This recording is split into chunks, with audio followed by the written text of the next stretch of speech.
Season's greetings, friends. Allow me to introduce myself. I am Charles Dickens, author of such tales as Oliver Twist, A Tale of Two Cities, and Great Expectations, among many others.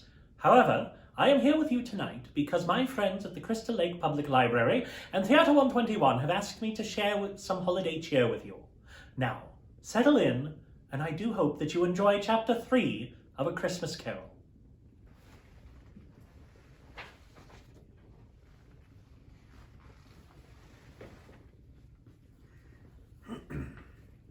Stave 3, the second of the three spirits. Awakening in the middle of a prodigiously tough snore and sitting up in bed to get his thoughts together, Scrooge had no occasion to be told that the bell was again upon the stroke of 1.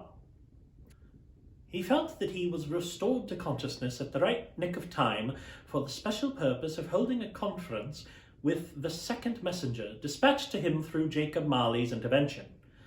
But, finding that he turned uncomfortably cold when he began to wonder which of his curtains this new spectre would draw back, he put them every one aside with his own hands and, lying down again, established a sharp lookout all around the bed.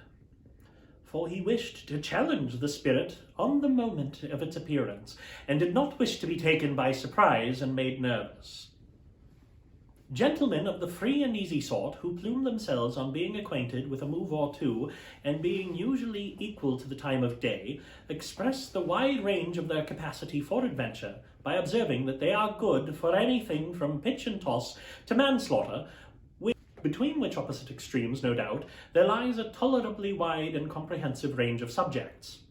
Without venturing for Scrooge quite as hardly as this, I don't mind calling on you to believe that he was ready for a good broad field of strange appearances, and that nothing between a baby and a rhinoceros would have astonished him very much.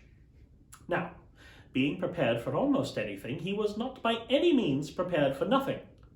And, consequently, when the bell struck 1 and no shape appeared, he was taken with a violent fit of trembling. 5 minutes, 10 minutes, a quarter of an hour went by, yet nothing came. All this time he lay upon his bed, the very core and centre of a blaze of ruddy light which streamed upon it when the clock proclaimed the hour, and which, being only light, was more alarming than a dozen ghosts, as he was powerless to make out what it meant, or would be at, and was sometimes apprehensive that he might be at that very moment an interesting case of spontaneous combustion, without having the consultation of knowing it. At last, however, he began to think, as you or I would have thought at first, for it is always the person not in the predicament who knows what ought to have been done in it, and would unquestioningly have done it too. At last, I say, he began to think that the source of secret of this ghostly light might be in the adjoining room, from whence, on further tracing it, it seemed to shine. This idea taking full possession of his mind, he got up softly and shuffled in his slippers to the door. The moment Scrooge's hand was on the lock, a strange voice called him by his name and bade him enter. He obeyed. It was his own room. There was no doubt about that, but it had undergone a surprising transformation. The walls and ceiling were so hung with living green that it looked a perfect grove, from every part of which bright, gleaming berries glistened. The crisp leaves of holly, mistletoe, and ivy reflected back the light as if so many little mirrors had been scattered there, and such a mighty blaze went roaring up the chimney as that dull petrifaction of a hearth had never known in Scrooge's time, or Marley's, or for many and many a winter season gone, heaped up upon the floor to form a kind of throne where turkeys, geese, game, poultry, brawn, great joints of meat, sucking pigs, long wreaths of sausages, mince pies, plum puddings, barrels of oysters, red-hot chestnuts, cherry-cheeked apples, juicy oranges, luscious pears, immense twelfth cakes, and seething bowls of punch that made the chamber dim with their tremendous steam. In easy state upon this couch, there sat a jolly giant, glorious to see, who bore a glowing torch in shape not unlike Plenty's horn, and held it up, high up, to shed its light on Scrooge as he came peeping round the door. "Come in!" exclaimed the ghost. "Come in and know me better, man!" Scrooge entered timidly and hung his head before this spirit. He was not the dogged Scrooge he had been, and though its eyes were clear and kind, he did not like to meet them. I am the ghost of Christmas present, said the spirit. Look upon me. Scrooge reverently did so. It was clothed in one simple deep green robe or mantle, bordered with white fur. This garment hung so loosely on the figure that its capacious breast was bare, as if disdaining to be warded or concealed by any artifice. Its feet, observable beneath the ample folds of the garment, were also bare, and on its head it wore no other covering than a holly wreath set there and here with shining icicles. Its dark brown curls were long and free as its genial face, its sparkling eyes, its open hand, its cheery voice, its unconstrained demeanour, and its joyful air. Girded round its middle was an antique scabbard, but no sword was in it, and the ancient sheath was eaten up with rust. "You have never seen the like of me before," exclaimed the spirit. "Never," Scrooge made answer to it. "Have never walked forth with the younger members of my family, meaning, for I am very young, my elder brothers born in these later years," pursued the phantom. "I don't think I have," said Scrooge. "I am afraid I have not. Have you had many brothers, spirit?" "More than 1,800, said the ghost. "A tremendous family to provide for." The ghost of Christmas present rose. "Spirit," said Scrooge submissively, "conduct me where you will. I went forth last night on compulsion, and I learnt a lesson which is working now. Tonight, if you have aught to teach me, let me profit by it." "Touch my robe." Scrooge did as he was told, and held it fast.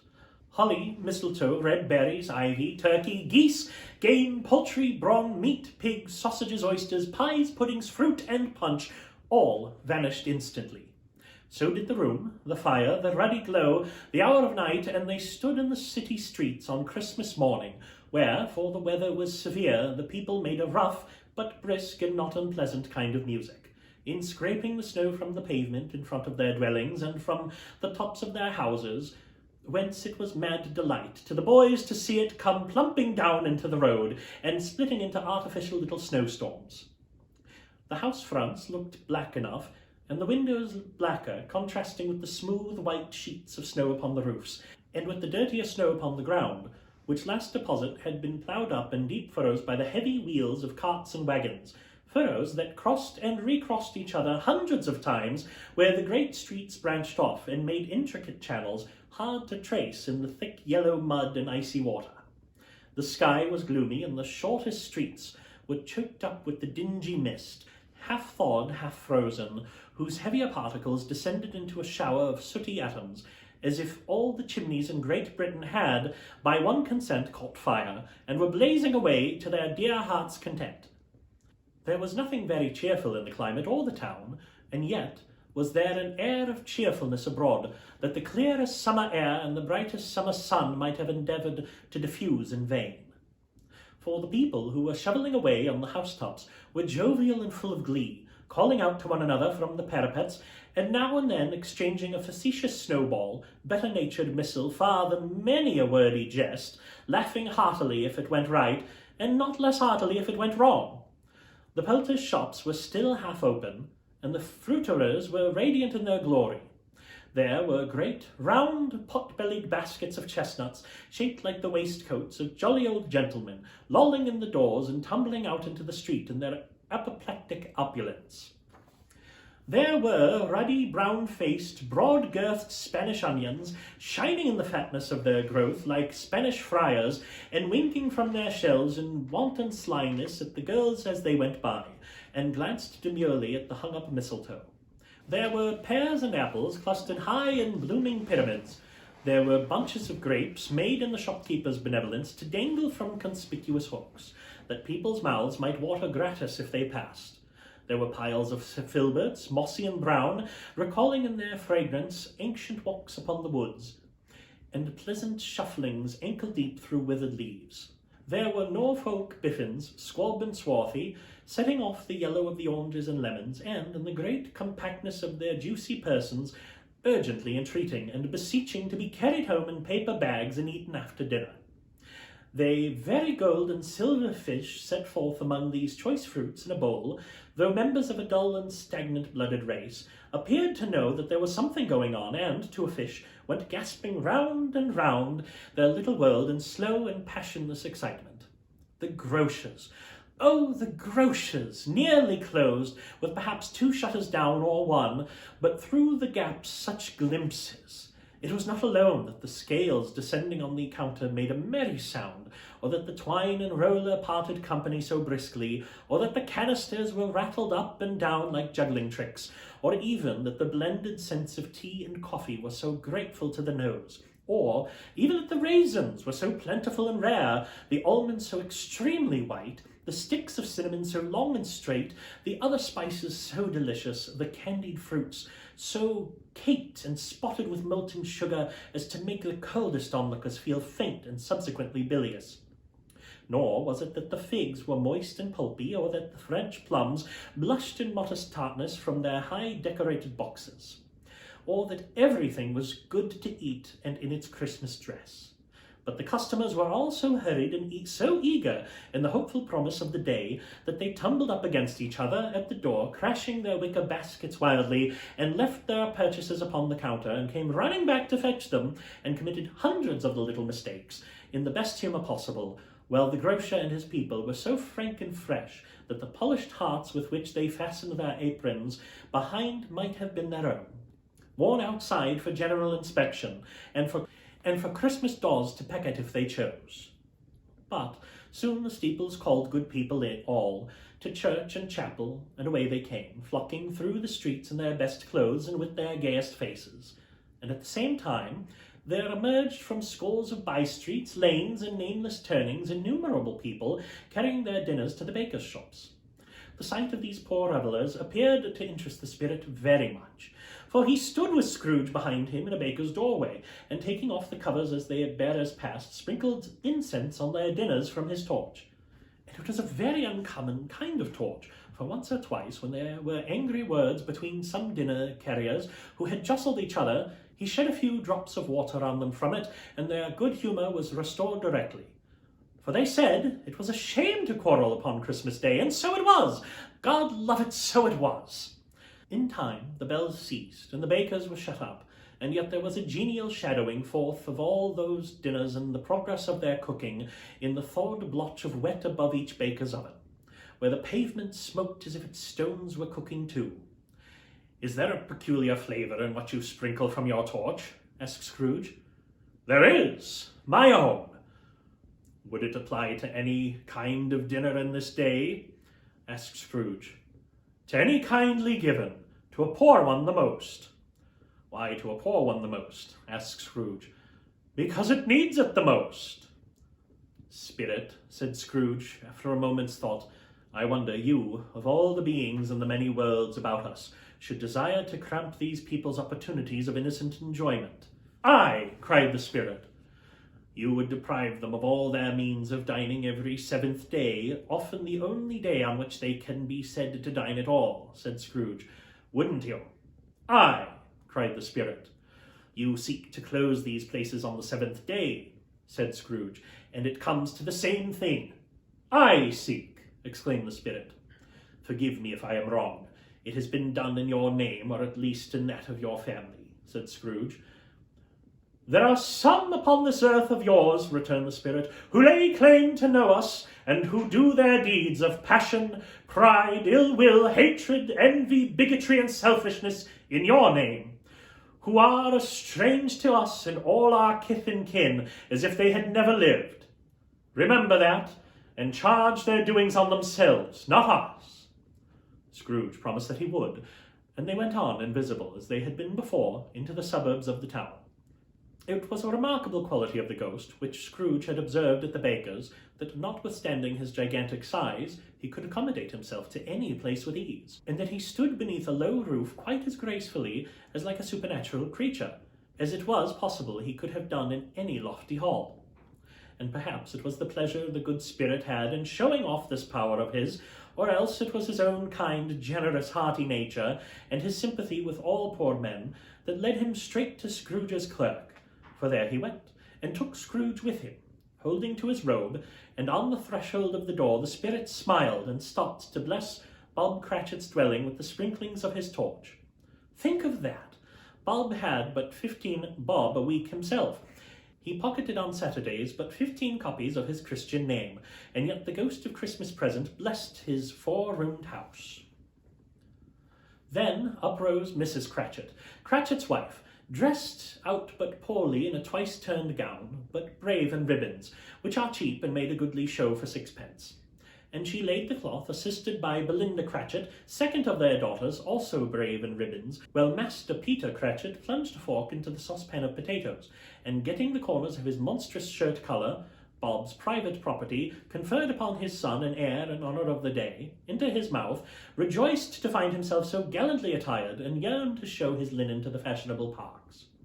And now 2 smaller Cratchits, boy and girl, came tearing in, screaming that outside the baker's they had smelt the goose, and known it for their own. And basking in luxurious thoughts of sage and onion, these young Cratchits danced about the table and exalted Master Peter Cratchit into the skies, while he, not proud, although his collars nearly choked him, blew the fire until the slow potatoes bubbling up, knocked loudly at the saucepan lid to be let out and peeled.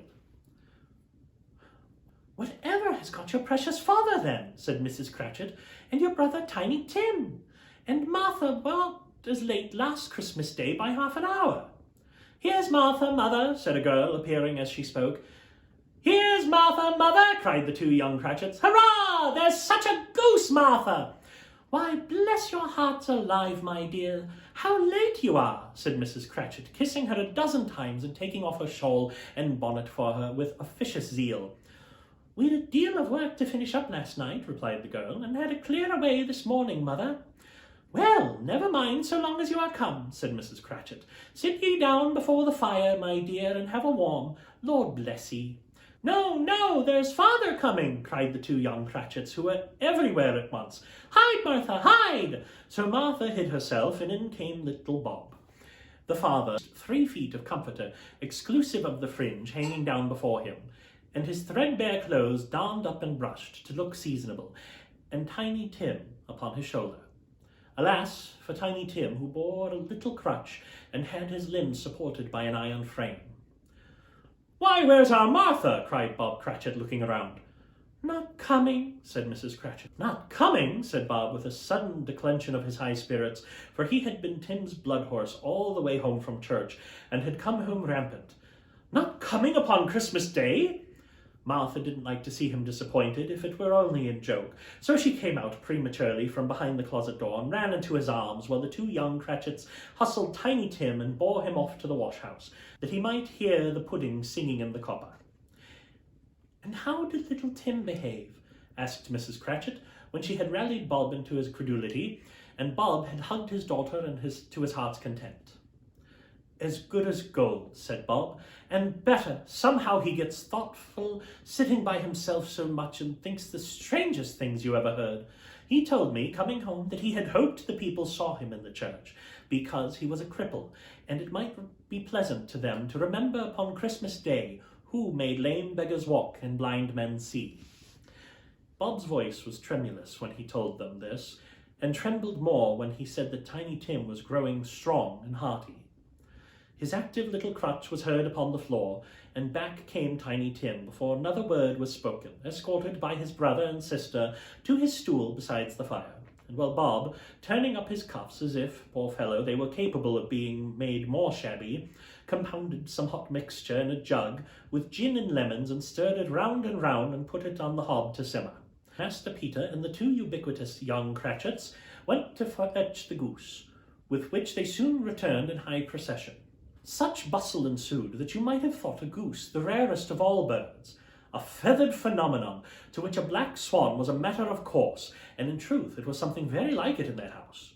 Mrs. Cratchit made the gravy ready beforehand in a little saucepan hissing hot.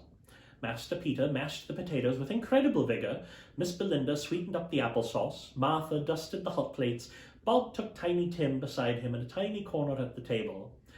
The 2 young Cratchits set chairs for everybody, not forgetting themselves, and mounting guard upon their posts, crammed spoons into their mouths, lest they should shriek for goose before their turn came to be helped. At last the dishes were set on, and grace was said. It was succeeded by a breathless pause, as Mrs. Cratchit, looking slowly all along the carving knife, prepared to plunge it into the breast. But when she did, and when the long-expected gush of stuffing issued forth, one murmur of delight rose all around the board, and even Tiny Tim, excited by the two young Cratchits, beat on the table with the handle of his knife and feebly cried, "Hurrah!" There never was such a goose. Bob said he didn't believe there ever was such a goose cooked. Its tenderness and flavour, size and cheapness were themselves of universal admiration. Eked out by the applesauce and mashed potatoes, it was a sufficient dinner for the whole family. Indeed, as Mrs. Cratchit said with great delight, surveying one small atom of a bone upon the dish, they hadn't ate it all at last. Every year one had had enough, and the youngest Cratchits in particular were steeped in sage and onion to the eyebrows. But now, the plates being changed by Miss Belinda, Mrs. Cratchit left the room alone, too nervous to bear witness to take the pudding up and bring it in. Suppose it should not be done enough. Suppose it should break in turning out. Suppose somebody should have got over the wall of the backyard and stolen it while they were merry with the goose, a supposition at which the two young Cratchits became livid. All sorts of horrors were supposed. Hello, a great deal of steam. The pudding was out of the copper. A smell like a washing day. That was the cloth. A smell like an eating house. And a pastry cook's next door to each other, with a laundress next door to that. That was the pudding. In half a minute, Mrs. Cratchit entered, flushed, but smiling proudly, with the pudding, like a speckled cannonball, so hard and firm, blazing in half a quartern of ignited brandy, and bedight with Christmas holly stuck upon the top. Oh, a wonderful pudding! Bob Cratchit said, and calmly too, that he regarded it as the greatest success achieved by Mrs. Cratchit since their marriage. Mrs. Cratchit said that now the weight was off her mind, she would confess she had had her doubts about the quantity of flour. Everybody had something to say about it, but nobody said or thought it was at all a small pudding for a large family. It would have been flat heresy to do so. Any Cratchit would have blushed to hint at such a thing. At last the dinner was all done. The cloth was cleaned, the hearth swept, and the fire made up. The compound of the jug being tasted and considered perfect, apples and oranges were put upon the table, and a shovelful of chestnuts on the fire. Then all the Cratchit family drew round the hearth, in what Bob Cratchit called a circle, meaning half a one, and at Bob Cratchit's elbow stood the family display of glass, 2 tumblers and a custard cup without a handle. These held the hot stuff from the jug, however, as well as golden goblets would have done, and Bob served it out with beaming looks, while the chestnuts on the fire sputtered and crackled noisily. Then Bob proposed, "A Merry Christmas to us all, my dears, God bless us," which all the family re-echoed. "God bless us, every one," said Tiny Tim, the last of all. He sat very close to his father's side, upon his little stool. Bob held his withered little hand in his, as if he loved the child and wished to keep him by his side and dreaded that he might be taken from him. "Spirit," said Scrooge, with an interest he had never felt before, "tell me if Tiny Tim will live." "I see a vacant seat," replied the ghost, "in the poor chimney corner, and a crutch without an owner carefully preserved. If these shadows remain unaltered by the future, the child will die." "No, no, no," said Scrooge. "Oh, no, kind spirit, say he will be spared. If these shadows remain unaltered by the future, none other of my race," returned the ghost, "will find him here. What then? If he be like to die, he had better do it and decrease the surplus population." Scrooge hung his head to hear his own words quoted by the spirit, and was overcome with penitence and grief. "Man," said the ghost, "if man you be in heart, not adamant, forbear that wicked cant until you have discovered what the surplus is, and where it is. Will you decide what men shall live, what men shall die? It may be that in the sight of heaven you are more worthless and less fit to live than millions like this poor man's child. O God, to hear the insect on the leaf pronouncing on the too much life among his hungry brothers in the dust." Scrooge bent before the ghost's rebuke, and trembling cast his eye upon the ground, but he raised them speedily on hearing his own name. "Mr. Scrooge," said Bob. "I'll give you Mr. Scrooge, the founder of the feast." "The founder of the feast, indeed," cried Mrs. Cratchit, reddening. "I wish I had him here. I'd give him a piece of my mind to feast on, and I hope he's have a good appetite for it." "My dear," said Bob, "the children, Christmas Day." "It should be Christmas Day, I'm sure," said she, "on which one drinks the health of such an odious, stingy, hard, unfeeling man as Mr. Scrooge. You know he is, Robert. Nobody knows it better than you, poor fellow." "My dear," was Bob's mild answer, "Christmas Day." "I'll drink his health for your sake in the days," said Mrs. Cratchit, "but not for his. Long life to him. A Merry Christmas and a Happy New Year. He'll be very merry and very happy, I have no doubt." The children drank the toast after her. It was the first of their proceedings which had no heartiness to it. Tiny Tim drank it last of all, but he didn't care twopence for it. Scrooge was the ogre of the family. The mention of his name cast a dark shadow on the party, which was not dispelled for full 5 minutes. After it had passed, they were 10 times merrier than before, from the mere relief of Scrooge the baleful being done with. Bob Cratchit told them how he had a situation in his eye for Master Peter, which would bring in, if obtained, full 5 and 6 weekly. The 2 young Cratchits laughed tremendously at the idea of Peter being a man of business, and Peter himself looked thoughtfully at the fire from between his collars, as if he were deliberating what particular investment he should favour when he came into the receipt of that bewildering income. Martha, who was a poor apprentice at a milliner's, then told them what kind of work she had to do and how many hours she worked at a stretch, and how she meant to lie abed tomorrow morning for a good long rest. Tomorrow being a holiday, she passed it home. Also how she had seen a countess and a lord some days before, and how the lord was much about as tall as Peter, at which Peter pulled up his collars so high that you couldn't have seen his head if you had been there. All this time the chestnuts in the jug went round and by they had a song about a lost child travelling in the snow, from Tiny Tim, who had a plaintive little voice, and sang it very well indeed. There was nothing of high marks in this. They were not a handsome family, they were not well dressed, their shoes were far from being waterproof, their clothes were scanty, and Peter might have known, and very likely did, the inside of a pawnbroker's. But they were happy, grateful, pleased with one another, and contented with the time. And when they faded, and looked happier yet in the bright sparklings of the spirit's torch at parting, Scrooge had his eye upon them, and especially on Tiny Tim's, until the last. By this time it was getting dark, and snowing pretty heavily, and as Scrooge and the spirit went along the street, the brightness of the roaring fires in kitchens, parlours, and all sorts of rooms was wonderful. Here the flickering of the blaze showed preparations for a cosy dinner, with a hot plate baking through and through before the fire, and deep red curtains ready to be drawn to shut out cold and darkness. There all the children of the house were running out into the snow to meet their married sisters, brothers, cousins, uncles, aunts, and be the first to greet them. Here again were shadows on the window blind of guests assembling, and there a group of handsome girls, all hooded and fur-booted, and all chattering at once, tripped lightly off to some near neighbour's house, where, woe upon the single man who saw them enter, artful witches, well they knew it, in a glow. But if you had judged from the number of people on their way to friendly gatherings, you might have thought that no one was at home to give them welcome when they got there, instead of every house expecting company and piling up its fires half chimney high. Blessings on it, how the ghost exulted!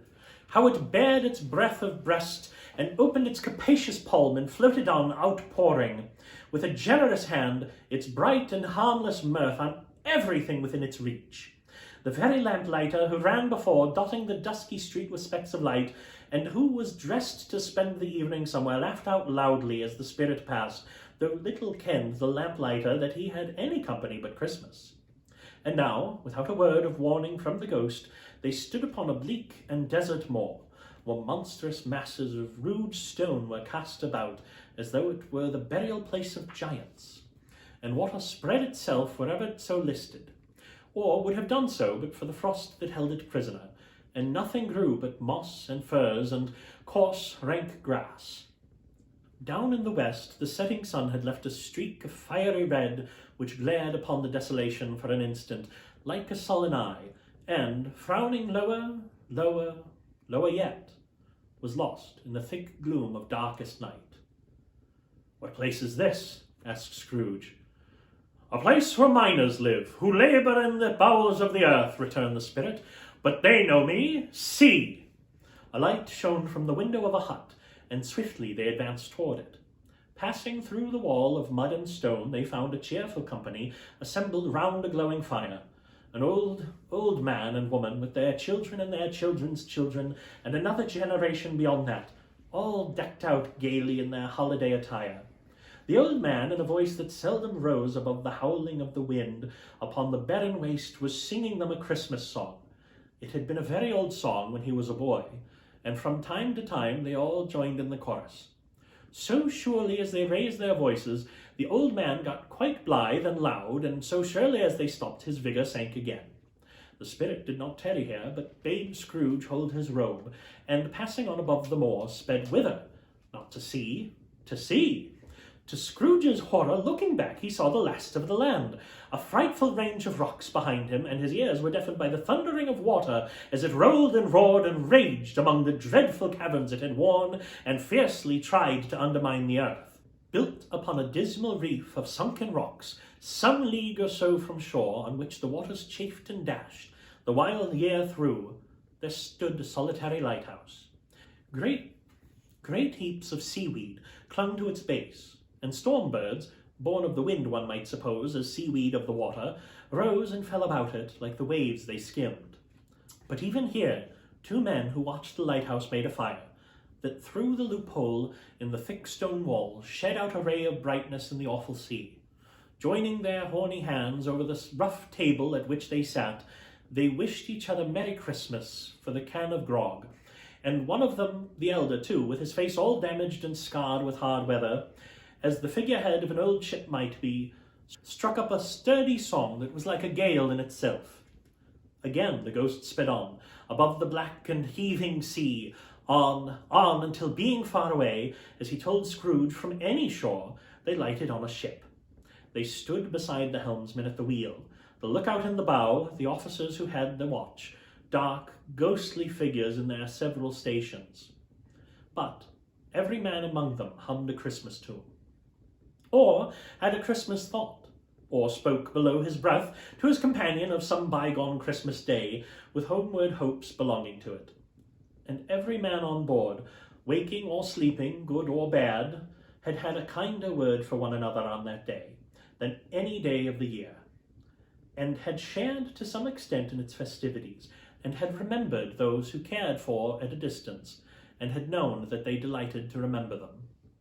It was a great surprise to Scrooge, while listening to the moaning of the wind, that thinking what a solemn thing it was to move on through the lonely darkness of an unknown abyss, whose depths were secrets as profound as death. It was a great surprise to Scrooge, while thus engaged, to hear a hearty laugh. It was a much greater surprise to Scrooge to recognize it as his own nephew's, and to find himself in a bright, dry, gleaming room, with the spirit standing smiling by his side, and looking at the same nephew with approving affability. "Ha ha!" laughed Scrooge's nephew. "Ha ha ha! If you should happen, by any unlikely chance, to know a man more blessed in a laugh than Scrooge's nephew, all I can say is, I should like to know him too. Introduce him to me, and I'll cultivate his acquaintance. It is a fair, even-handed, noble adjustment of things, that while there is infection and disease and sorrow, there is nothing in the world so irresistibly contagious as laughter and good humour." When Scrooge's nephew laughed in this way, holding his sides, rolling his head, and twisting his face into the most extravagant contortions, Scrooge's niece by marriage laughed as heartily as he, and their assembled friends, not being a bit behindhand, roared out lustily, "Ha ha ha ha! He said that Christmas was a humbug, as I live," cried Scrooge's nephew. "He believed it, too." "More shame for him, Fred," said Scrooge's niece indignantly. "Bless those women, they never do anything by halves. They're always in earnest." She was very pretty, exceedingly pretty. with a dimpled, surprised-looking capital face, a right little mouth that seemed to be made to be kissed, as no doubt it was, all kinds of good little dots about her chin that melted into one another when she laughed, and the sunniest pair of eyes you ever saw in any little creature's head. Altogether, she was what you would have called provokingly, you know, but satisfactory too.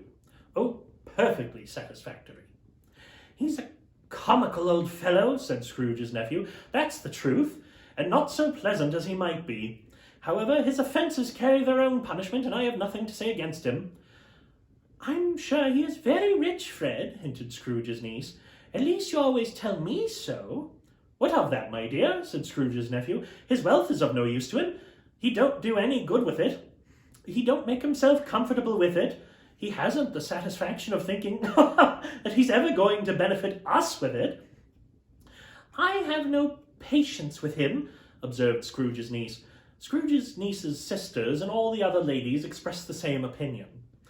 "Oh, I have," said Scrooge's nephew. "I am sorry for him. I couldn't be angry with him if I tried. Who suffers by his ill whims? Himself always. Here he takes it to his head to dislike us, and he won't come to dine with us. What's the consequence? He don't lose much of a dinner." "Indeed, I think he loses a very good dinner," interrupted Scrooge's niece. Everybody else said the same, and they must be allowed to have been competent judges, because they had just had dinner, and, with the dessert upon the table, were clustered round the fire by lamplight. "Well, I'm very glad to hear it," said Scrooge's nephew, "because I haven't any great faith in those young housekeepers. What do you say, Topper?" Topper had clearly got his eye upon one of Scrooge's niece's sisters, for he answered that a bachelor was a wretched outcast who had no right to express an opinion on the subject. Whereat Scrooge's niece's sister, the plump one with the lace tucker, not the one with the roses, blushed. "Do go on, Fred," said Scrooge's niece, clapping her hands. "He never finishes what he begins to say. He's such a ridiculous fellow." Scrooge's nephew revelled in another laugh, and as it was impossible to keep the infection off, though the plump sister tried hard to do it with aromatic vinegar, his example was unanimously followed.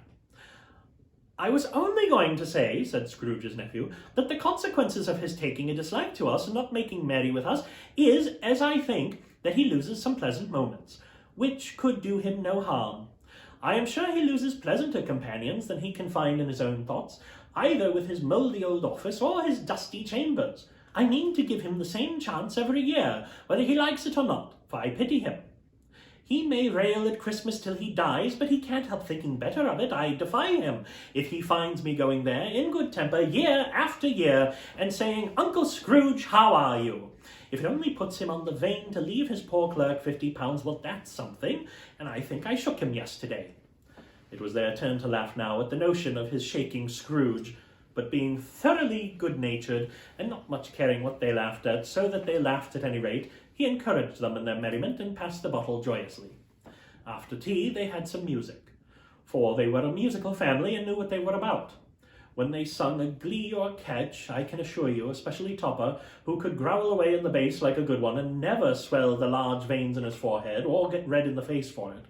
Scrooge's niece played well upon the harp, and played among other tunes a simple little air, a mere nothing, you might learn to whistle it in 2 minutes, which had been familiar to the child who fetched Scrooge from the boarding school, as he had been reminded by the ghost of Christmas past. When this strain of music sounded, all the things that ghost had shown him came upon his mind. He softened more and more, and thought that if he could have listened to it often years ago, he might have cultivated the kindness of life for his own happiness with his own hands, without resorting to the sexton spade that buried Jacob Marley. But they didn't devote the whole evening to music. After a while they played at forfeits, for it is good to be children sometimes, and never better than at Christmas, when its mighty founder was a child himself. Stop!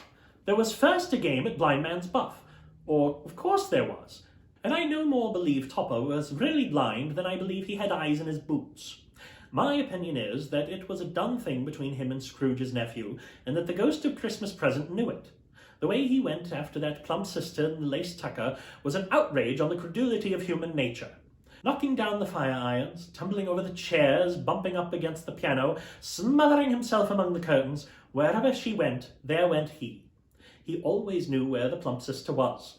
He wouldn't catch anybody else. If you had fallen up against him, as some of them did, and stood there, he would have made a feint of endeavouring to seize you, which would have been an affront to your understanding, and would instantly have sidled off in the direction of the plump sister. She often cried out that it wasn't fair, and it really was not. But when at last he caught her, when in spite of all her silken rustlings and her rapid flutterings past him, he got her into a corner whence there was no escape, then his conduct was the most execrable. For his pretending not to know her, his pretending that it was necessary to touch her headdress, and further to assure himself of her identity by pressing a certain ring upon her finger and a certain chain upon her neck, was vile, monstrous. No doubt she told him her opinion of it, when, another blind man being in office, they were so very confidential together behind the curtains. Scrooge's niece was not one of the blind man's buff party, but was made comfortable with a large chair and a footstool in a snug corner where the ghost and Scrooge were close behind her. But she joined in the forfeits and loved her love to admiration with all the letters of the alphabet. Likewise, at the game of how, when, and where, she was very great, and to the secret joy of Scrooge's nephew beat her sisters hollow. Though they were sharp girls too, as Topper could have told you. There might have been 20 people there, young and old, but they all played, and so did Scrooge.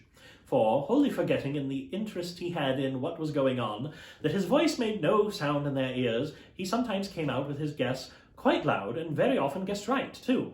For the sharpest needle, best Whitechapel warranted not to cut in the eye, was not sharper than Scrooge, blunt as he took it in his head to be.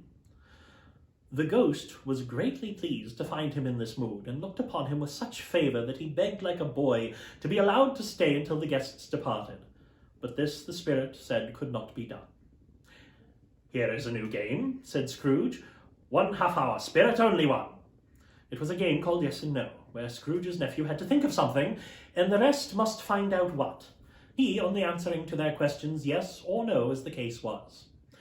The brisk fire of questioning to which he was exposed elicited from him that he was thinking of an animal, a live animal, rather a disagreeable animal, a savage animal, an animal that growled and grunted sometimes, and talked sometimes, and lived in London, and walked about the streets, and wasn't made a show of, and wasn't led by anybody, and didn't live in a menagerie, and was never killed in a market, and was not a horse, or an ass, or a cow, or a bull, or a tiger, or a dog, or a pig, or a cat, or a bear. At every fresh question that was put to him, this nephew burst forth in a fresh roar of laughter, and so inexpressibly tickled that he was obliged to get up off the sofa and stamp. At last, the plump sister, falling into a similar state, cried out, "I have found it out! I know what it is, Fred! I know what it is!" "What is it?" cried Fred. "It's your Uncle Scrooge!" Which it certainly was. Admiration was the universal sentiment, though some objected that the reply to "Is it a bear?" ought to have been yes, inasmuch as an answer to the negative was sufficient to have diverted their thoughts from Mr. Scrooge, supposing they had never had any tendency that way. He has given us plenty of merriment, I'm sure," said Fred, "and it would be ungrateful not to drink his health. Here, in a glass of mulled wine ready in our hand at this moment, and I say Uncle Scrooge!" "Well, Uncle Scrooge," they cried.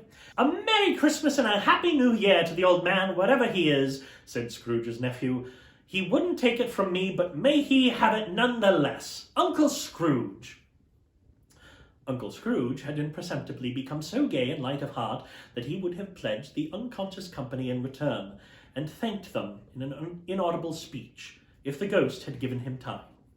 But the whole scene passed off in the breath of the last words spoken by his nephew, and he and the spirit were once again upon their travels. Much they saw, and far they went, and many homes they visited, but always with a happy end. The spirit stood beside sick beds, and they were cheerful, on foreign lands, and they were close at home, by struggling men, and they were patient in their greater hope, by poverty, and it was rich. In almshouse, hospital, and jail, in misery's every refuge, where vain man in his little brief authority had not made fast the door, and barred the spirit out, he left his blessing, and taught Scrooge his precepts. It was a long night, if it were only a night, but Scrooge had his doubts of this, because the Christmas holidays appeared to be condensed into the space of time they passed together, It was strange, too, that while Scrooge remained unaltered in his outward form, the ghost grew older, clearly older. Scrooge had observed this change, but never spoke of it until they left the children's 12th night party, when, looking at the spirit as they stood together, in an open place he noticed that its hair was grey. "Are spirits' lives so short?" asked Scrooge. "My life upon this globe is very brief," replied the ghost. "It ends tonight." "Tonight?" cried Scrooge. "Tonight at midnight. Hark! The time is drawing near." The chimes were ringing the 11:15 at that moment. "Forgive me if I am not justified in what I ask," said Scrooge, looking intently at the spirit's robe, "but I see something strange and not belonging to yourself protruding from your skirts. Is it a foot or a claw?"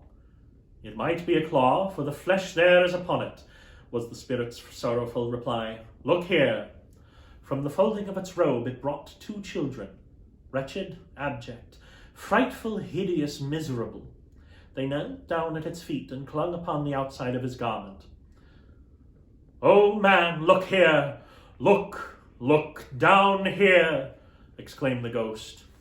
They were a boy and a girl, yellow, meagre, ragged, scowling, wolfish, but prostrate too in their humility. Where graceful youth should have filled their features out and touched them with its freshest tints, a stale and shriveled hand like that of age had pinched and twisted them and pulled them into shreds. Where angels might have sat enthroned, devils lurked and glared out menacingly. No change, no degradation, no perversion of humanity in any grade through all of the mysteries of wonderful creation has monsters half so horrible and dread. Scrooge started back, appalled. Having them shown to him in this way, he tried to say they were fine children, but the words choked themselves rather than be parties to a lie of such enormous magnitude. "Spirit, are they yours?" Scrooge could say no more. "They are man's," said the spirit, looking down upon them, "and they cling to me, appealing from their fathers. This boy is ignorance, this girl is want. Beware them both, and all of their degree, but most of all beware this boy. For on his brow I see written which is doom, unless the writing be erased." "Deny it!" cried the spirit, stretching out its hand toward the city. "Slander for those who tell it ye. Admit it for your facetious purposes, and make it worse, and bide the end." "Have they no refuge or resource?" cried Scrooge. "Are there no prisons?" said the spirit, turning on him for the last time with his own words. "Are there no workhouses?" The bells struck 12. Scrooge looked about him for the ghost and saw it not. As the last stroke ceased to vibrate, he remembered the prediction of old Jacob Marley, and lifting up his eyes, beheld a solemn phantom, draped and hooded, coming like a mist along the ground towards him.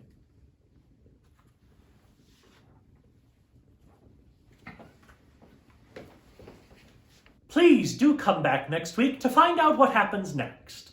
I would like to thank the Crystal Lake Public Library, Theatre 121, the Cherry Tree Inn Bed and Breakfast, and Kathy Brunke for their contributions to making this production possible. And if you find yourself captivated by this tale, my friends at Theatre 121 are producing an all-new adaptation.